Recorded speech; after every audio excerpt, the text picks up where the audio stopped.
Born on May 9, 1921, in Forchtenberg, Germany, Sophie Scholl grew up in a middle-class family alongside her 5 siblings. Her father, Robert Scholl, instilled in his children a strong sense of moral integrity and social responsibility. Sophie's upbringing laid the foundation for her deep-seated opposition to injustice and totalitarianism. Sophie excelled academically and demonstrated a keen interest in literature, philosophy, and theology from a young age. In 1940, she enrolled at the University of Munich, where she studied biology and philosophy. It was at the university that Sophie's political consciousness began to awaken, fueled by her interactions with like-minded students and professors who opposed the Nazi regime. In 1942, Sophie and her brother, Hans Scholl, along with a group of fellow students including Christoph Probst, Alexander Schmorell, and Willi Graf, founded the White Rose resistance movement. The group's name was inspired by a passage from the Spanish poet and playwright Lope de Vega, "You can crush the flowers, but you cannot stop the spring."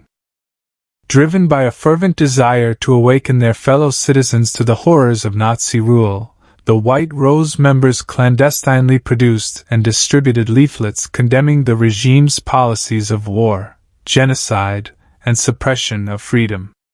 Their courageous acts of dissent were a testament to their unwavering commitment to truth and justice. Sophie Scholl played a pivotal role in the dissemination of anti-Nazi leaflets, often distributing them in public spaces such as university campuses, churches, and telephone booths.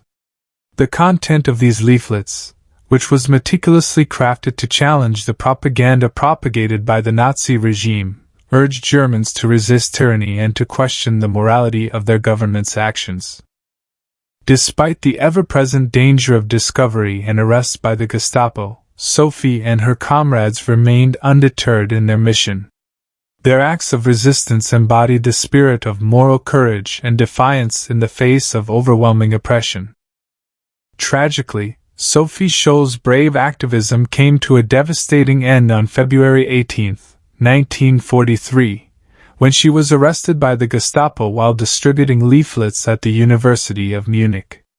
Following her arrest, Sophie was interrogated, tortured, and subjected to relentless pressure to betray her fellow conspirators. In a swift and unjust trial held by the Nazi People's Court on February 22, 1943, Sophie, Hans, and Christoph Probst were found guilty of treason and sentenced to death. Despite the overwhelming odds stacked against them, Sophie and her comrades faced their fate with remarkable dignity and resolve. On February 22, 1943, Sophie Scholl, along with her brother Hans and Christoph Probst, was executed by guillotine. Their death sent shockwaves throughout Germany and served as a rallying cry for those who opposed the Nazi regime.